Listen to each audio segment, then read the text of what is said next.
बताना चाहूंगा कि कुछ लोग हड़ताल कर रहे हैं निदेशालय के स्तर पर, उस पर सरकार बहुत संवेदनशील है। कॉन्ट्रैक्ट जो लेबर जो टेम्परेरी जो काम कर रहे थे या कॉन्ट्रैक्ट पे काम कर रहे हैं, उसके लिए कमेटी विचाराधीन है, वो काम कर रही है। लेकिन जहां तक जो हड़ताल पर जो वहां धरना दे रखा है, वो मेडिकल एंड हेल्थ डिपार्टमेंट के अंदर जिनको नियुक्त किया गया था, आयुष विभाग के अधीन नियुक्त नहीं किया गया था, तो वो NHM के तहत नियुक्त किया गया था। लेकिन फिर भी सरकार पूरी तरह संवेदनशील है। माननीय मुख्यमंत्री जी खुद चाहते हैं इनकी समस्या का समाधान हो, और मैं आपको विश्वास दिलाना चाहता हूं पूरे सदन को, चाहे यूनानी हो, चाहे होम्योपैथी हो और चाहे योग नेचुरोपैथी हो। और मैं आपको बताना चाहूंगा 33 हर जिला स्तर पर एक योग एंड नेचुरल जो है नेचुरोपैथी का टीचर होगा, जिसका RPSC से लिस्ट आ गई है।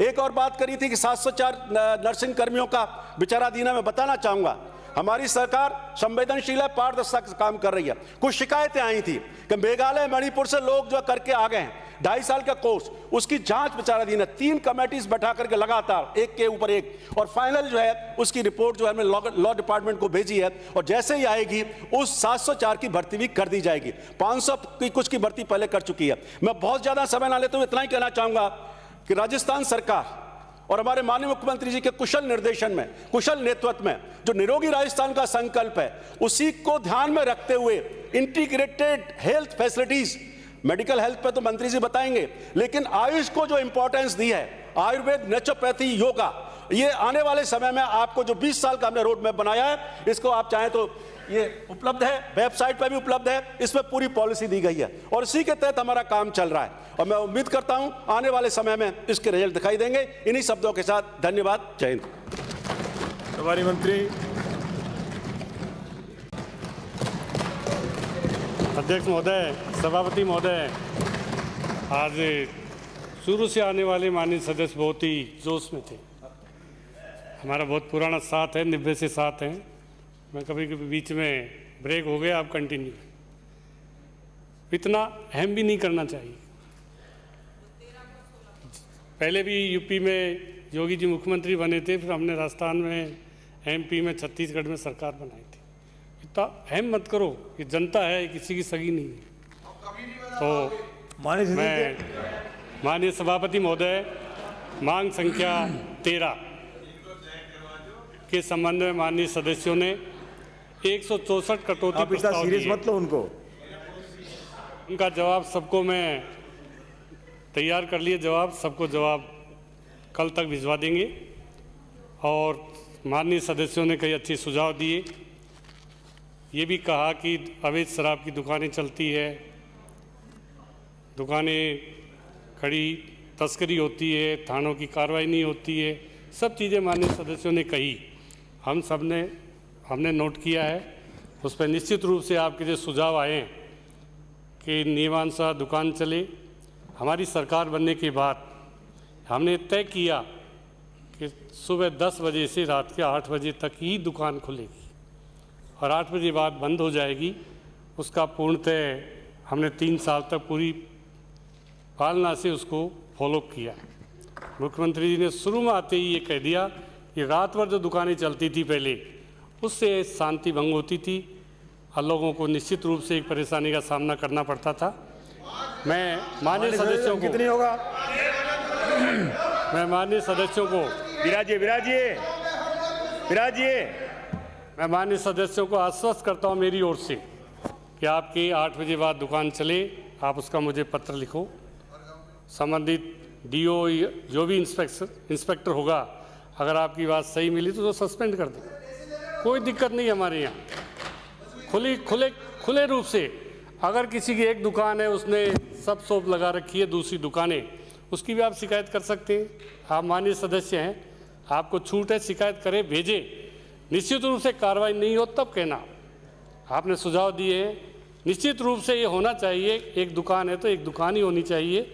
अलग अलग दुकानें कहीं लगा देते हैं, उससे अशांति होती है।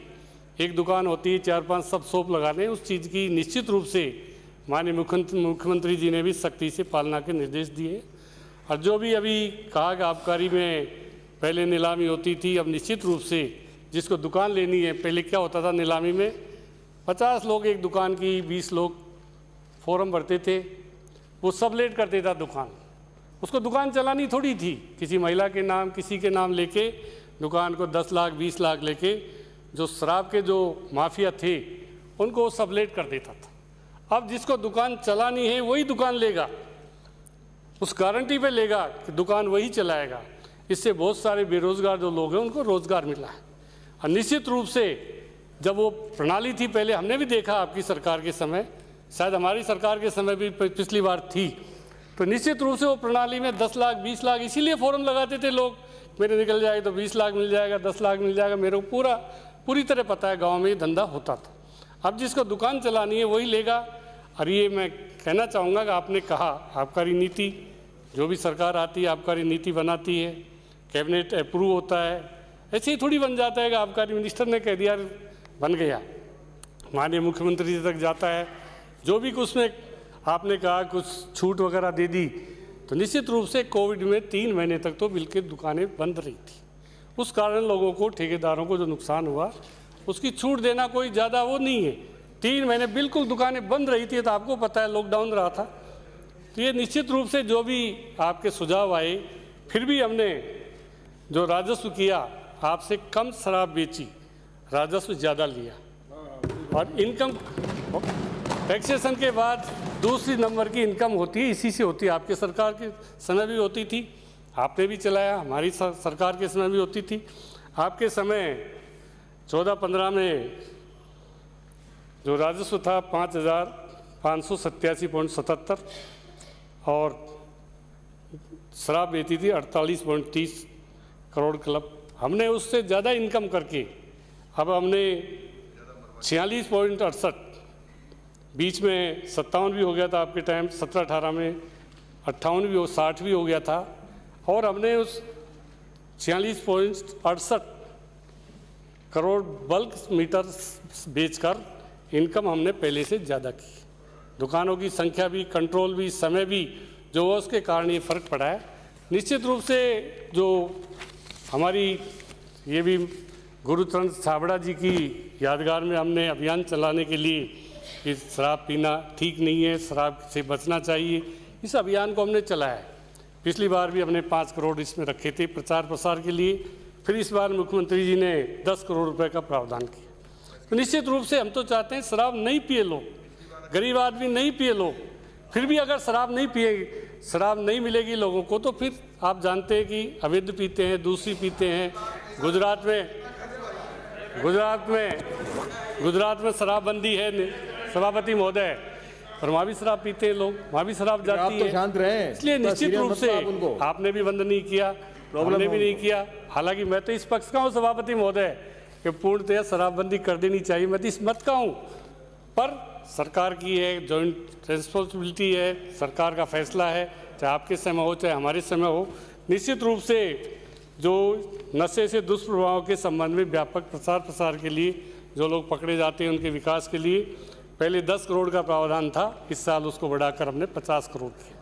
तो निश्चित रूप से उन लोगों को जिनके शराब के आदी हैं, बच्चे हैं, जो इससे पीड़ित होते हैं, उनको निश्चित रूप से राहत देने के लिए मुख्यमंत्री जी ने इस बार 10 करोड़ से बढ़ाकर 50 करोड़ का प्रावधान किया है।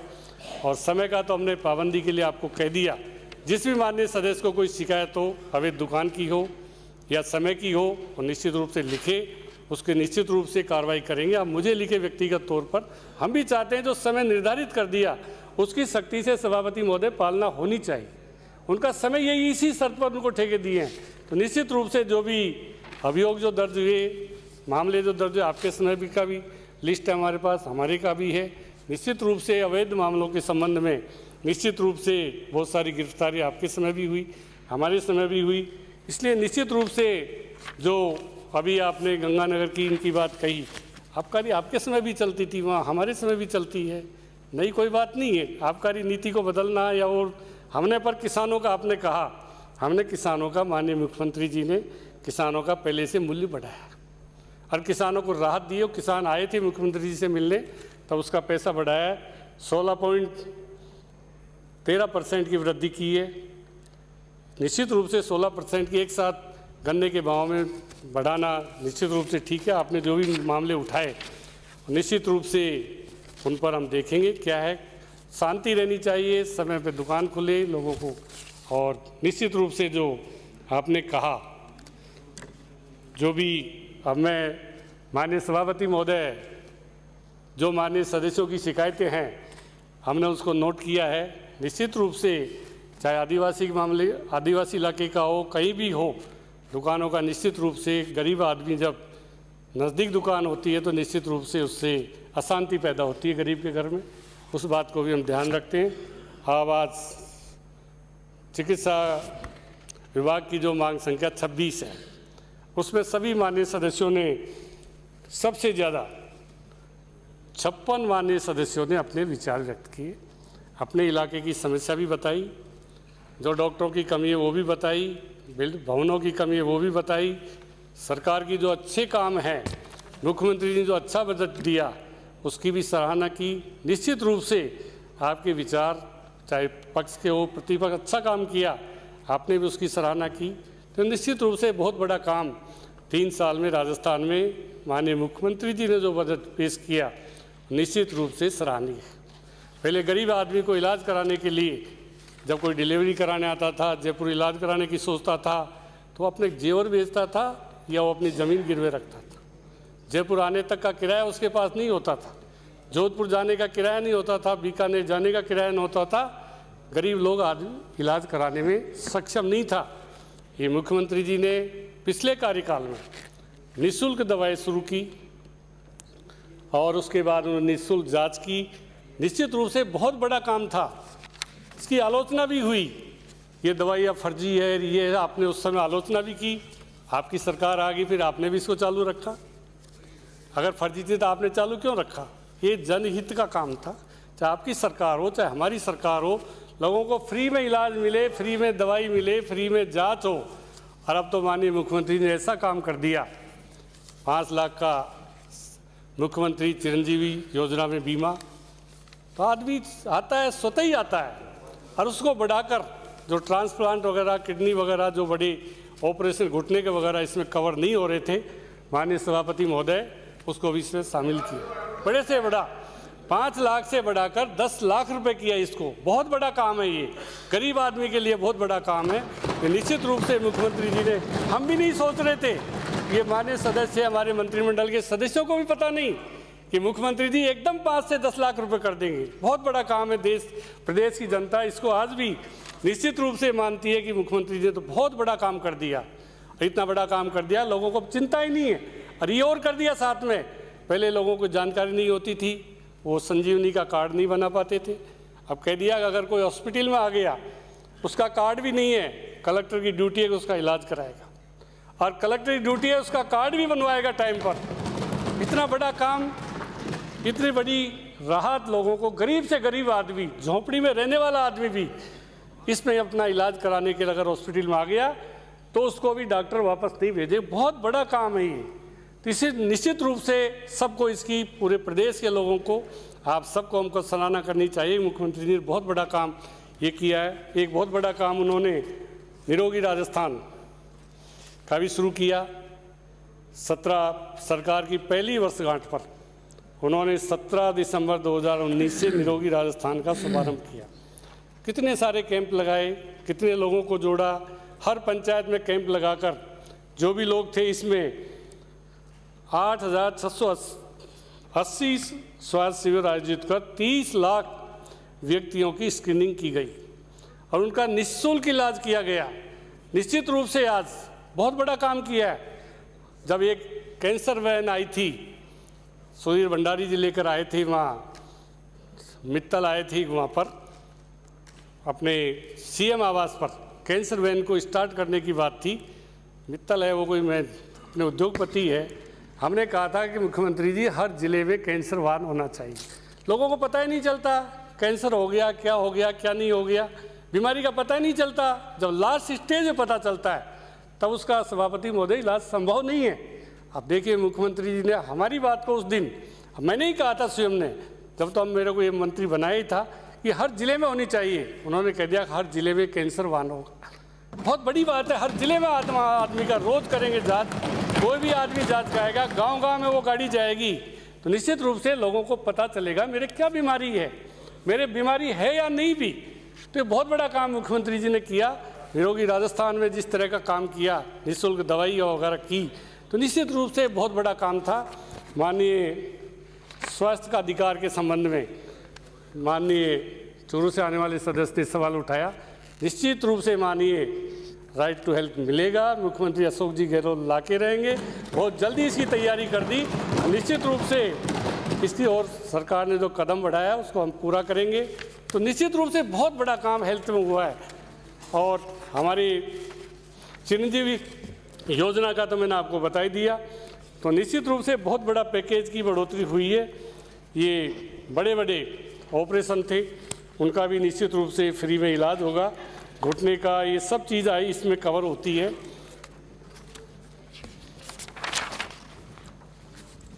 कोविड-19 जब आया, पहली लहर तब आई, अफरा तफरी मगी हो गया था पूरे देश में, एक तरह से आकार मच गया था।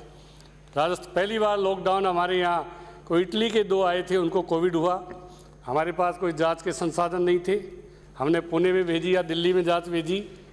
जब हमारे यहाँ पेशेंट बढ़े तो माननीय मुख्यमंत्री जी ने कहा रिपोर्ट्स 5-7 दिन में आती थी पुणे से, दिल्ली से भी तय टाइम में आती थी। आज हमारे सभापति महोदय आज हमारे हर जिलों में ये जांच की सुविधा उत्पन्न की है। और निश्चित रूप से ये जांच की सुविधा जो है RT-PCR यहाँ होता है, सैंपल वायरोलॉजी के भेजे जाते हैं। निश्चित रूप से RT-PCR फ्री किया हमने सबका।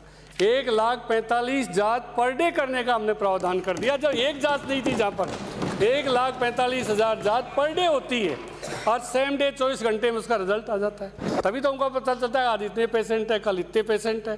निश्चित रूप से जो दूसरी हमारी लहर आई, हमने उसके लिए दूसरी लहर में सबसे बड़ा संकट आया हमारे सामने, भारत सरकार के सामने भी आया कि ऑक्सीजन के बिना आदमी जिंदा ही नहीं रह सकता।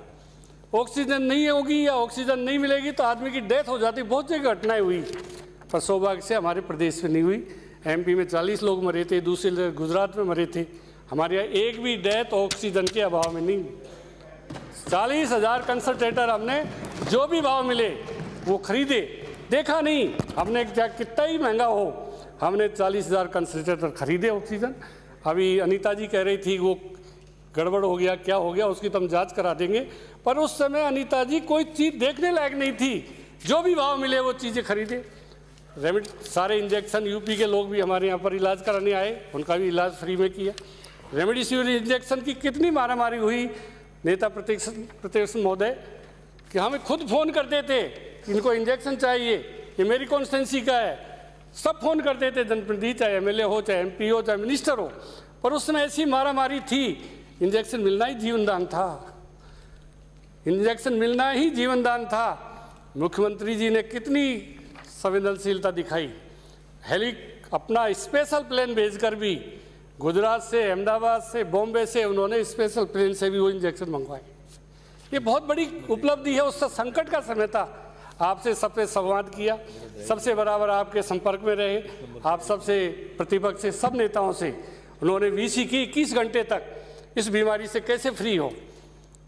और बहुत बड़ा इंजेक्शन जो 40,000 की कीमत का था, कालीचरण जी को तो पता है, इनके तो लगा है 40,000 का इंजेक्शन भी गरीब से गरीब आदमी को भी मैंने फ्री लगाया। रेमडेसिविर इंजेक्शन के कोई पैसे नहीं लिए किसी से भी, इतना सारा पैसा खर्च किया।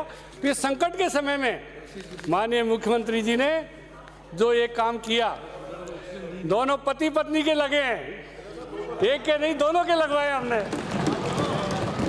इसलिए जो भी संकट का समय था, जीवन बचाना सरकार का काम था।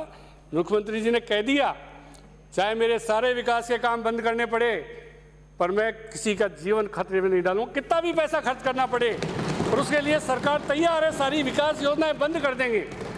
और आपको तो पता है, चूरू से आने वाले माननीय सदस्य, जब वैक्सीनेशन का मामला आया, भारत सरकार ने कह दिया हम वैक्सीन फ्री नहीं देंगे।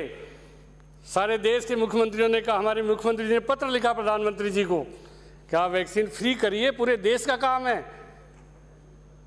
हमने 100 करोड़ आपके सब विधायकों के मुख्यमंत्री जी ने पैसे रोके कि मैं वैक्सीनेशन के लिए 3,000 करोड़ का इंतजाम करूंगा।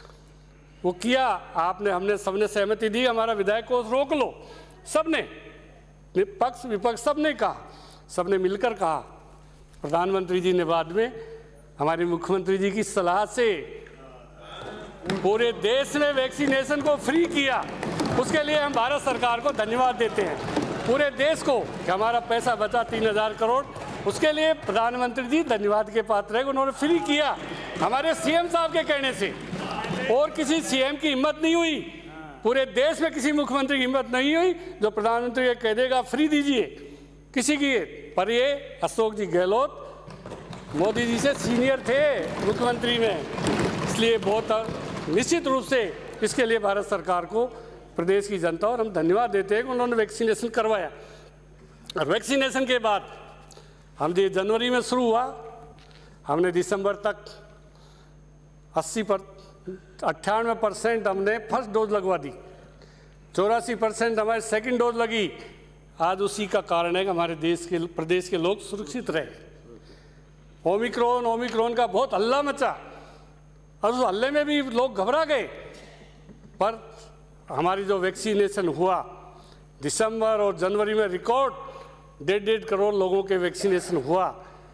इतना बड़ा काम हुआ, उसके बाद ही हम लोग बहुत कम हॉस्पिटलाइज हुए, लोग बहुत कम लोग डेथ हुई हमारे यहाँ पर, सब लोग ठीक हो गए, अस्पताल आने की ज़रूरत ही नहीं। तो निश्चित रूप से बहुत बड़ा काम वैक्सीनेशन का हमारे चिकित्सा कर्मियों ने, हमारे डॉक्टर्स ने, हमारे कलेक्टर्स ने कई जिलों में, तो फर्स्ट और सेकंड डोज 100% हो गई। कई जिलों में 20 जिलों में तो 100% हो गया सभापति महोदय। हमारे सारे जो भी थे चिकित्सा कर्मी थे, स्वास्थ्य कर्मी थे, जो भी हमारे कलेक्टर्स थे, पटवारी थे, सीएचओ थे, सीएचए थे, सब ने मिलकर इस काम को बहुत बखूबी किया। उसके लिए हम उनको बधाई देते हैं और निश्चित रूप से बहुत बड़ी उपलब्धि ये हुई। दूसरी बात जो मैं आपको कहना चाह रहा था, अभी माननीय मालवीय नगर से आने वाले सदस्य कह रहे थे बच्चों का वैक्सीनेशन कम हुआ, ये बात सही है। वैक्सीनेशन 15 से 18 साल के बच्चों का शुरू किया, भारत सरकार ने दिया और उसको 100% हमने किया। जो बच्चे नहीं थे, अवेलेबल नहीं थे, स्कूलें बंद थी, अब उनका वैक्सीनेशन हम करवा रहे हैं। आप सबको हमको चिंता है बच्चों की। हमारे मुख्यमंत्री ने तो ये भी कहा कि आप 12 से 18 करो, 9 से 12 18 करो, सब बच्चों को सुरक्षित रखने के लिए सभापति महोदय सबका वैक्सीनेशन बच्चों का भी होना चाहिए। जब दूसरे देशों में 3 साल से 18 तक का हो गया, तो हम भारत सरकार को, आपके और हम सब कहेंगे ये बीमारी का कोई पता नहीं कब आ जाए। पर तीसरी लहर का जो हमने मुकाबला किया वैक्सीनेशन से किया और हमारी बहुत कैजुअलिटी कम हुई, चाहे हमारे हॉस्पिटलाइज कम हुए, तो निश्चित रूप से ना हमको लॉकडाउन ज़्यादा लगाना पड़ा, कर्फ्यू लगाना पड़ा, निश्चित रूप से बहुत बड़ी उपलब्धि हमारी रही। तो सभापति महोदय, अभी कहा कि हमारी सरकार के समय सब सेंटर, पीएचसी, सीएचसी हमने खूब खोले। हमने बीजेपी सरकार में 7 सब सेंटर खुले थे, केवल 5 साल। हमारे टाइम 220 खुले, इस साल 1000 और खुले। पीएचसी आपने 46 खोली थी इतनी 5 साल में, 46 हमने 194 खोल दिया। 100 पीएचसी सीएचसी का और प्रस्ताव।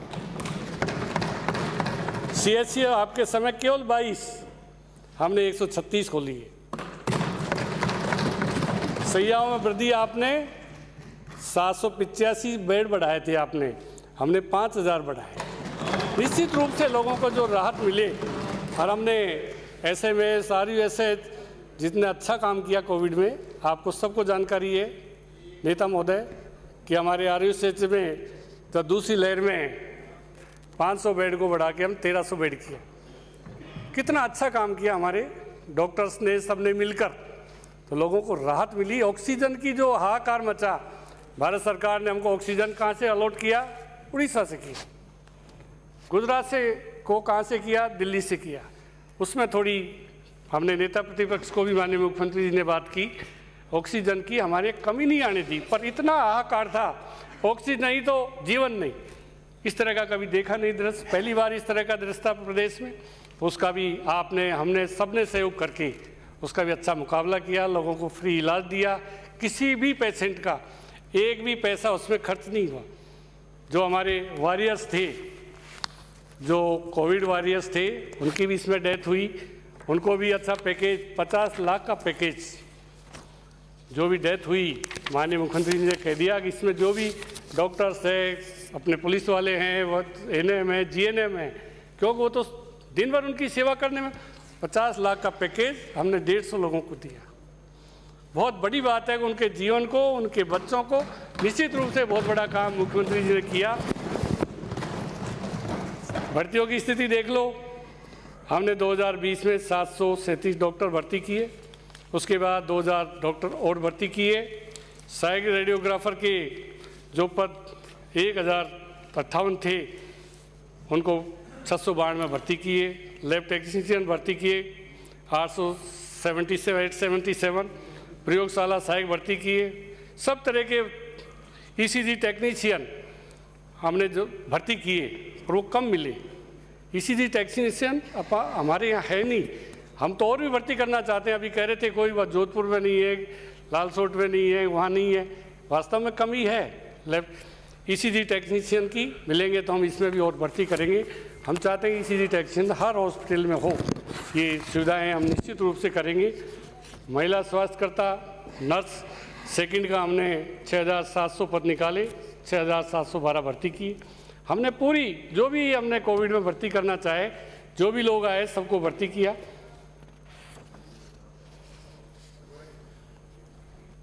सीएचओ हमने 7800 भर्ती किए। सीएचए 25,000 हमने कोविड के समय गांव में किस तरह वैक्सीनेशन हो, किस तरह लोगों को जानकारी हो, वो भी हमने 25,000 भर्ती किए। निश्चित रूप से कोविड का मुकाबला करने में आप सबके सहयोग से, माननीय सदस्यों ने जो सहयोग दिया उसका भी बहुत बड़ी रोल है। निःशुल्क जांच योजना में जो हमने मुख्यमंत्री ने बजट में ऐलान किया, मेडिकल कॉलेज चिकित्सालयों में 90, जिला सैटेलाइट अस्पतालों में 56, सीएससी पे 37, पीएचसी पर 15 प्रकार की जांचें निःशुल्क की जा रही है। इसको बढ़ाकर जो हमने जांचें की उसका भी हम प्रावधान करने जा रहे हैं।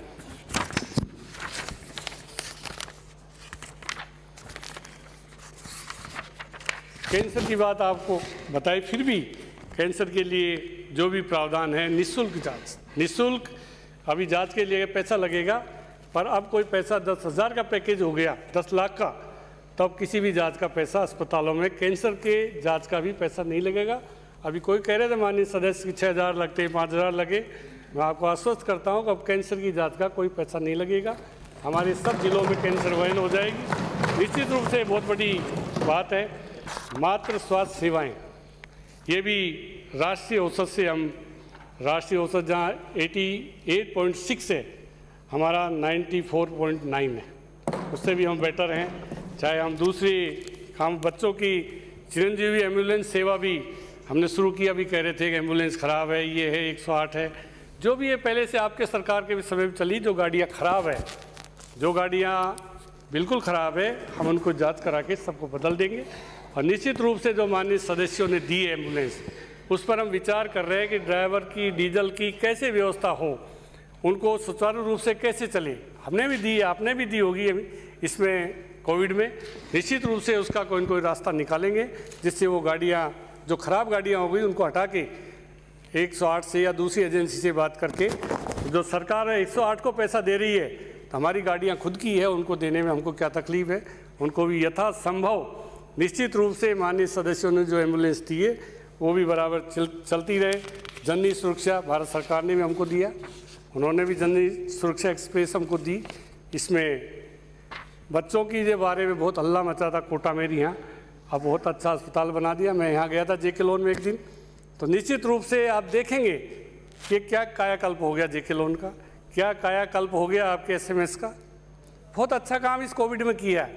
आप देखेंगे कि वहाँ पर जिस तरह की हमारे आईसीयू बेड वगैरह, वेंटिलेटर जिस तरह के बनाए, मैं तो सोच भी नहीं सकता था कि इस कोविड के समय ऐसा काम हो जाएगा। तो निश्चित रूप से अच्छा काम यहाँ पर हुआ।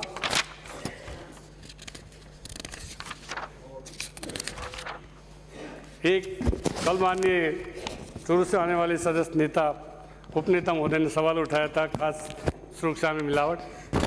ये निश्चित रूप से आप भरोसा रखिए मुख्यमंत्री जी पर, हमारे मुख्यमंत्री जो कहेंगे वो करेंगे, 100% होगा, मान के चलिए आप। इसमें जो भी है, अभियान 1 जनवरी से 1 जनवरी 22 से 31 मार्च तक संचालित शुद्ध के युद्ध अभियान के तहत 5 मार्च तक 4,594 नमूने लिए गए हैं। उनमें से 1175 नमूने अमानक पाए गए। आपने पिछले 3 साल का पूछा था, शायद 2 साल का पूछा था। निश्चित अमानक पाए गए हैं। इनको जो विधिवत जो भी कार्रवाई है वो कार्रवाई करेंगे। हमारे कहीं कोई प्रयोगशालाएँ वगैरह सब जिलों में, आपके समय तो थी नहीं प्रयोगशालाएँ, आपने कभी अभियान चलाया ही नहीं। आप खुद हेल्थ मिनिस्टर थे, कालीचरण जी खुद हेल्थ मिनिस्टर थे। पर हमारी ओर से ये कहे लोगों को शुद्ध खाना मिले, शुद्ध मसाले मिले। सही कह रहे थे आप। ये पानी जो आ रहा है, रोज़ एक कैंसर ट्रेन का नाम ही कैंसर ट्रेन हो गया, बीकानेर आती रोज़ पंजाब से। ये पानी हमको भी प्रभावित कर रहा है। सही बात है, पानी से, खाने से, पीने से, सब्जियों से, मसाले जो हमको अशुद्ध मिल रहे हैं ना, उसी से कैंसर हो रहा है। ज़्यादातर उसी से हो रहा है। कैसे आती बीकानेर ट्रेन का नाम ही कैंसर हो गया। पंजाब से आती सीधी सारे पेशेंट बीकानेर आते हैं, यहाँ इलाज कराते हैं। ये पानी के मामले में निश्चित रूप से जो ये गंगा नहर का आपका पानी आ रहा है, ये अशुद्ध पानी है। सब्जियाँ होती है, आप सही कह रहे हैं, चौमू में गंदे पानी से होती है। तो सही बात है, इसमें हम अशुद्ध खाना खा रहे हैं, मसालों का कोई पता नहीं। तो निश्चित रूप से ये अभियान चलने के बाद निश्चित रूप से एक तरह से लोगों को शुद्ध मसाले मिले, शुद्ध खाना मिले, शुद्ध ये हमने। और आपके समय 98 खाद्य सुरक्षा अधिकारियों के पद हमने स्वीकृत किया। आप तो 50 छोड़ के गए थे, क्या होता है 50? अभी 200 बजट में माननीय मुख्यमंत्री ने और खाद्य सुरक्षा अधिकारियों के पद सैंक्शन कर दिए। उनकी बहुत जल्दी भर्ती करके निश्चित रूप से हम चाहते हैं हर ब्लॉक में, हर विधानसभा में कम से कम हमारा खाद्य सुरक्षा अधिकारी होगा, हर उपखंड पर हमारा होगा। तो निश्चित रूप से एक चेक और बैलेंस रहेगा, भय रहेगा लोगों मिलावटखोरों के कि निश्चित रूप से यहाँ अधिकारी कार्रवाई कर सकते हैं, छापा डाल सकते हैं। तो निश्चित रूप से एक बहुत बड़ी बात, आज तेल देख लो, मसाले देख लो, सारे मिलावटी आते हैं, आप सब जानते हैं हम। तो ये बहुत बड़ा काम शुद्ध के युद्ध अभियान का मुख्यमंत्री हर समय चलेगा। ये 1 जनवरी से शुरू हो गया, हर समय चलेगा, कभी भी नमूने ले सकते हैं। हमने 50 डॉक्टरों को इसकी, जब तक हमारी पोस्टें नहीं भरे, जब तक स्पेशल जिम्मेदारी दी है। तो निश्चित रूप से बहुत बड़ा काम।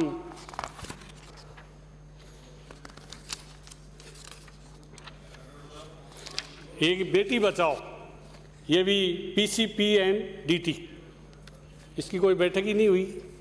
इसकी बैठक हमने ली है, हमने कह दिया कि बहुत जांच ही नहीं हुई, कभी जाते नहीं सोनोग्राफी सेंटरों पे, सब मिले हुए रहते हैं। पता नहीं, हमने कहा है साल में एक बार हर सोनोग्राफी की जांच होगी।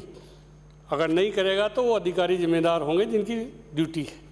और उसके बाद 482 सोनोग्राफी सेंटरों का पंजीकरण निरस्त किया। बेटी बचाओ, अगर ये सोनोग्राफी सेंटर अगर अवैध काम करेंगे तो निश्चित रूप से सरकार उनके खिलाफ कार्रवाई करेगी। तो हमने प्रकरण भी दर्ज किए, निश्चित रूप से उनके खिलाफ मामले भी दर्ज करेंगे। औषधि नियंत्रण संगठन, ये भी एक बहुत बड़ा झमेला है। जो दुकानदार हैं वो सब परेशान हैं। हमने कह दिया, दुकानदारों को भी कह दिया कि आपसे कोई पैसा मांगे, सही काम करो, सही दवा रखो। अगर कोई इंस्पेक्टर आके पैसा मांगे तो आप सीधा फ़ोन मेरे को करो, हमारे सेक्रेटरी को करो। ये अभी एपिसोड हुआ, हमने जो उसको कहा कि वो ऊपर तक पैसा जाता है, कहाँ तक जाता है ये तो राठौर साहब को पता। मैं तो अभी आया हूँ 2-3 महीने से। कालीचरण जी सराफ को पता कहाँ तक जाता है, मैं तो अभी 2 महीने से ही आया हूँ। तो हमने उसको, जो उनका ऊपर का अधिकारी था, उसको तुरंत APO कर दिया। और ये दुकानों का जो बैलेंस कर रखा है, किसी को 1000, किसी को 500, किसी को 50, हमने कह दिया हमारे विभाग को सबको बराबर करो। ट्रांसफ़र किसी के 10 साल से नहीं हो रहे, 12 साल से नहीं हो रहे। बिल्कुल तैयार हैं, स्वागत है आपका अध्यक्ष जी, जब इजाज़त देंगे तभी हम तैयार हैं बहस करने को। अभी तो आप मांग पास कराओ, इसलिए हम बहस की बात में हमारी सरकार और हमारे मुख्यमंत्री जी किसी भी बहस से डरने वाले नहीं है। जो चाहे जो कराओ आप।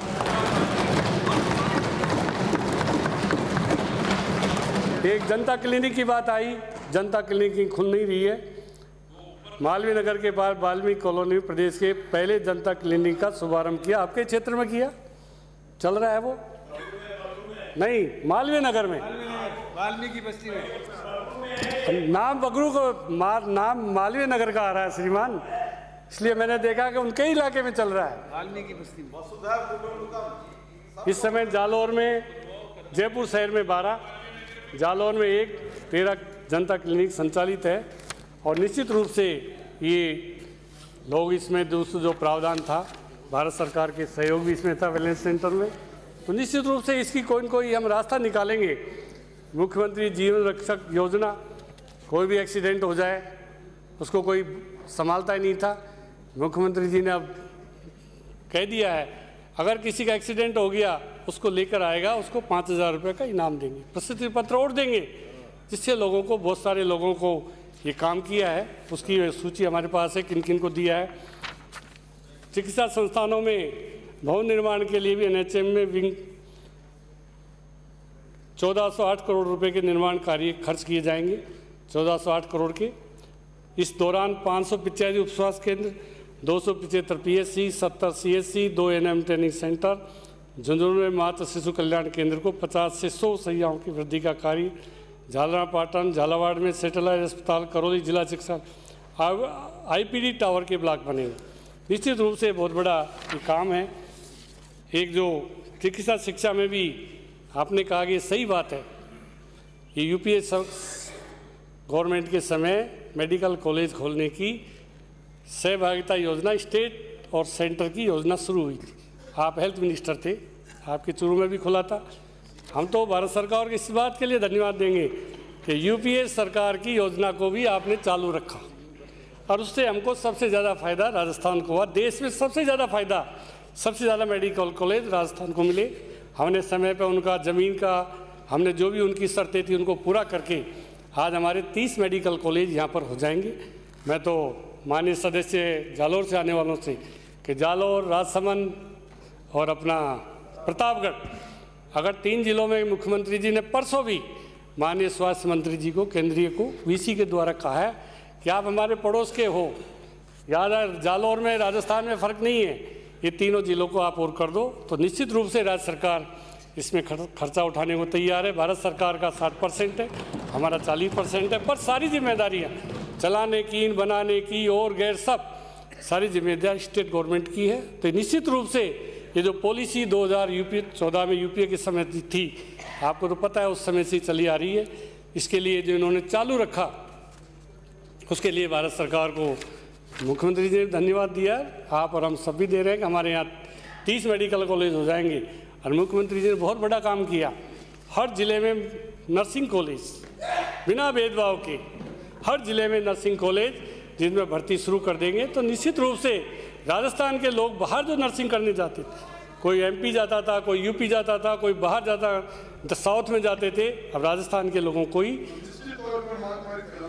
इसी साल शुरू कर देंगे। हमारी कोशिश से देता महोदय कि नर्सिंग कॉलेज हमारे हर जिले में चालू हो, तो निश्चित रूप से हमारे बच्चों को कम किराए में, अभी हुआ ना, हमारे यूक्रेन में गए, दूसरी जगह गए, कितनी आफत आई, कोई 3 साल का 3rd ईयर था, कोई 4th ईयर था, कोई कौन सा ईयर था, सारी पढ़ाई अधूरी रहेगी। प्रधानमंत्री जी ने, हमारे मुख्यमंत्री जी ने कहा हमको इनकी व्यवस्था करनी चाहिए और होनी चाहिए। किसी का 3 साल का खर्चा लगे, क्यों जाते हैं वहाँ? हमारे यहाँ मेडिकल एजुकेशन की पढ़ाई महंगी है प्राइवेट कॉलेजों में, सरकारी कॉलेज में नहीं हो पाता है, काउंसलिंग से तो प्राइवेट कॉलेजों में नहीं दे पाते, तो निश्चित रूप से वो वहाँ बाहर जाके अपनी एमबीबीएस करते हैं। तो हम निश्चित रूप से, अब भारत सरकार ने भी, मैंने एक दिन पढ़ा था, उन्होंने भी तय किया है कि प्राइवेट जो मेडिकल कॉलेज है उनमें भी 50% की जो सीटें हैं उनका निश्चित रूप से हम उसकी रेट को भी कम करेंगे। तो निश्चित रूप से बहुत बड़ी सफलता हमारे लिए है। राज्य के मेडिकल कॉलेजों में पिछले 3 वर्षों में 1080 एमबीबीएस सीटों की बढ़ोतरी हुई है, जो वर्ष 18 की तुलना में 58% अधिक।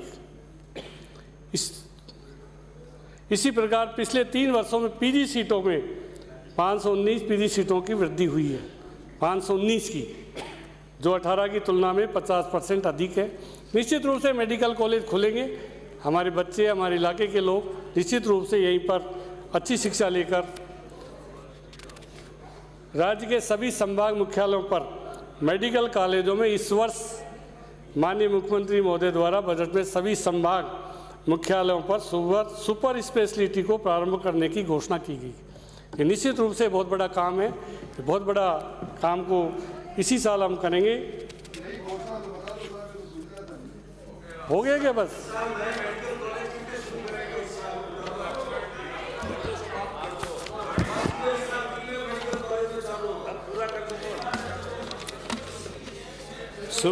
मैं सुबह से बैठा हूँ ना, मैं भी तो बैठा हूँ सुबह से भाई। नहीं बैठा क्या?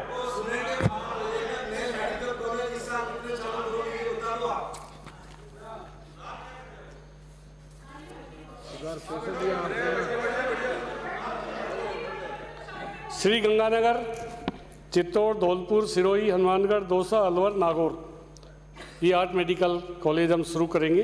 तो निश्चित रूप से भारत सरकार को लिखा है कि इन मेडिकल कॉलेजों को शुरू किया जाए। एक बहुत बड़ा काम अभी माननीय मालवीय नगर से आने वाले सदस्य कह रहे थे कि एसएमएस में बहुत कमी हो गई, ये होगी। आपको जानकारी की खुशी होगी, 500 बेड की आईपीडी टावर की स्थापना। आईपीडी टावर देश में अनोखा होगा। जयपुर विकास प्राधिकरण द्वारा टेंडर कर लिए हैं, वर्क ऑर्डर दे दिया। माननीय मुख्यमंत्री जी बहुत जल्दी ये 24 मंजिल का होगा, 24 मंजिल का। 1200 आईपीडी कॉटेज वार्ड होंगे, इसमें 10 ऑपरेशन थिएटर होंगे। और ऊपर मान लो किसी को अचानक दिल्ली ले जाना हो, कहीं बॉम्बे ले जाना हो, हेलीपैड भी होगा ऊपर ही ऊपर। ऐसी व्यवस्था हम कर रहे हैं। आप एसएमएस की चिंता कर रहे हैं। एसएमएस की चिंता माननीय मुख्यमंत्री जी को बहुत पहले से ही है। इसकी कॉस्ट है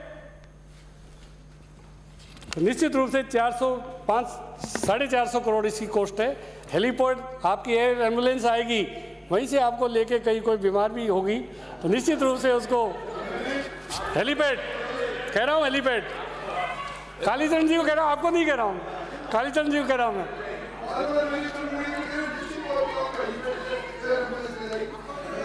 ये राज्य में माननीय नेता महोदय, ये राज्य में सबसे ऊंची इमारत होगी। राज्य में सबसे ऊंची इमारत होगी आईपीडी टावर। बहुत बड़ा काम है।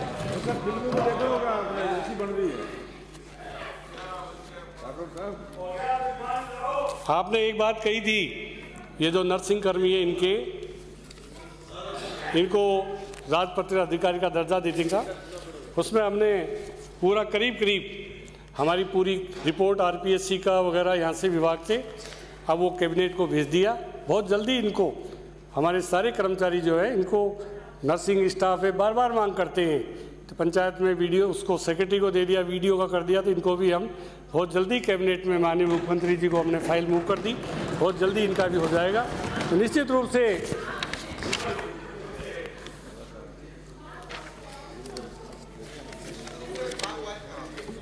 भाई मैं भी तो बैठा हूँ दिन भर, आप भी थोड़े बैठो, क्या दिक्कत है? सबको सुना है, सबका जवाब तो सुनना पड़ेगा ना। ये कोविड के मामले में आपने पूछा था, कुल कितने प्रकरण थे? अब तक प्राप्त 17,657।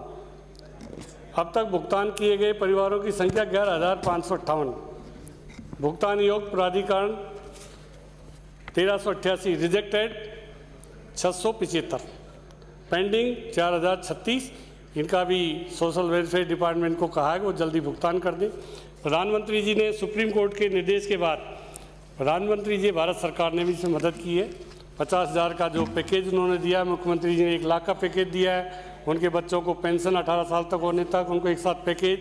भारत सरकार का जो पैकेज है उसमें 75% भारत सरकार का, 25% स्टेट गवर्नमेंट का। निश्चित रूप से बहुत बड़ी बात जो हम सब चिंतित हैं, बहुत सारे डॉक्टर डेपुटेशन में लग जाते हैं, एएनएम लग जाते हैं और बहुत सारे हॉस्पिटल खाली रहते हैं। आज भी हमारे बहुत सारे हॉस्पिटल खाली है जहाँ डॉक्टर नहीं है। बहुत सारी ऐसी जगह है जहाँ जयपुर में 300 डॉक्टर सरप्लस, अजमेर में 100 डॉक्टर सरप्लस, कहीं इतने सरप्लस। तो हमने तय किया है, डेपुटेशन तो हमने समाप्त कर दिया। एक दिन माननीय विराटनगर से आने वाले सदस्य मेरे पास आए, मेरे 5 डॉक्टर विराटनगर से CMSO फर्स्ट ने लगा रखे। हमने CMSO फर्स्ट से जानकारी ली, 5 नहीं 70 डॉक्टर बैठे, हमने तुरंत उसी रात को उनको रिलीव कराया। ये बहुत बड़ी, हमको पता ही नहीं, पर अब हमने तय किया सरकार ने, कोई CMSO, कोई ब्लॉक CMSO, संभागीय अधिकारी सरकार की बिना जानकारी के किसी भी मेडिकल ऑफिसर का, ANM GNM का अगर कोई डेपुटेशन करेगा अपनी मर्जी से, उसको 16 की चार्जशीट दी जाए। निश्चित रूप से बहुत बड़ी विडंबना है। कटारिया जी भी कह रहे थे कि हम नहीं कर सके, करेंगे। हम तो फकीर हैं भाई, हमारे क्या है मीनों की, हमारे किसी परवाह नहीं। हम चाहते हैं जो डॉक्टर जाए वहाँ काम करे, जहाँ से वेतन ले रहा है वहाँ काम करे, जहाँ ड्यूटी है वहाँ पर काम करे। हमारे 2000 तो ANM सरप्लस है, और हमारे 1700 सब सेंटर आज ताले लगे हुए हैं।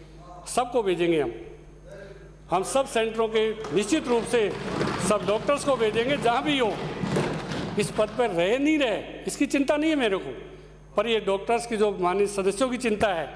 मैंने CSC भी देखी है जहाँ एक भी डॉक्टर नहीं है, 6 CSC ऐसी है जहाँ एक भी डॉक्टर नहीं है, 200 PSC ऐसी जहाँ एक भी डॉक्टर नहीं है, और हमारे यहाँ सरप्लस बैठे कोई काम ही नहीं है। तो बहुत बड़ी चिंता की ANM के 1700 सेंटर ऐसे हैं, जबकि ANM बहुत भर्ती कर लिया हमारी सरकार आने के बाद। NHM में लगी हुई है कोई 12,000, अभी 12-13 हज़ार हमने भर्ती कर लिए पहले की है, फिर भी पता नहीं कहाँ इनका पूरा समानीकरण करके। निश्चित रूप से हम चाहते हैं हर सेंटर पर जब 50 तरह की दवाई हमारी रहेगी PSC पर, निश्चित रूप से इस काम को हम बहुत जल्दी माननीय मुख्यमंत्री जी से आज्ञा लेकर, बहुत जल्दी उनसे परमिशन लेकर, चाहे AR में हमको फाइल भेजनी पड़े, पर निश्चित रूप से वहाँ पर हम डॉक्टरों की पोस्टिंग करेंगे। बहुत दयनीय स्थिति है, ना हम डेपुटेशन करेंगे किसी का। हमारे साथियों से भी, आपसे भी विनती करते हैं कि इन चीज़ों में आप दबाव मत डालना। हाथ जोड़ के सबसे प्रार्थना करते हैं, आपके डॉक्टर हो कोई भी, 6 डॉक्टर है 6 लगवा लो, 7वें की बात मत करो। 7वां वहीं जाएगा ना। वेतन कहाँ से ले रहे हैं, काम कहाँ कर रहे हैं, ये कहाँ का तरीका है? जहाँ काम करे वहीं वेतन लो। हमने वेतन भी रोक दिया सबका, किसी को वेतन नहीं मिलेगा जब तक वहाँ नहीं जाएगा, जब तक। बहुत ही चिंता की बात है।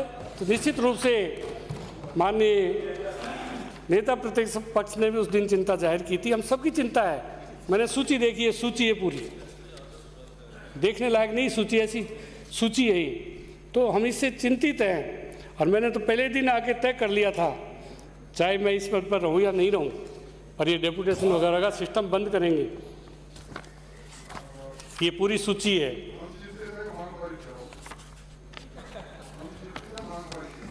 कुछ घोषणाएं हैं।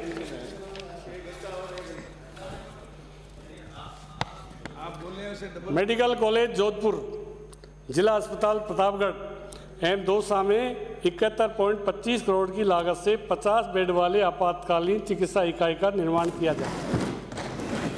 जयपुर, जोधपुर, उदयपुर में 3.75 करोड़ की लागत से एकीकृत जन स्वास्थ्य प्रयोगशाला का निर्माण किया जाएगा।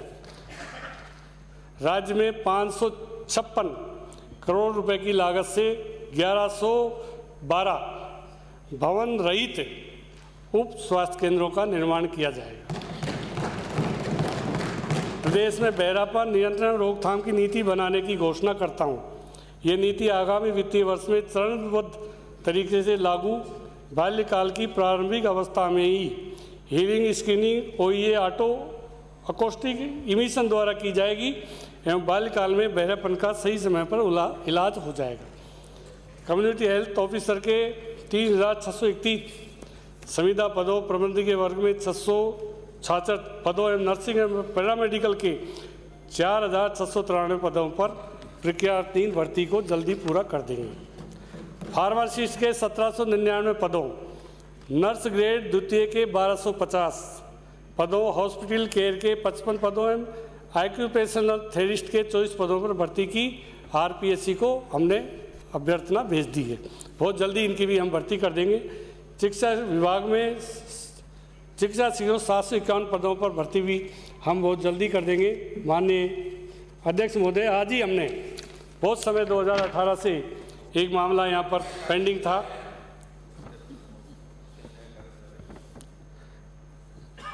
ये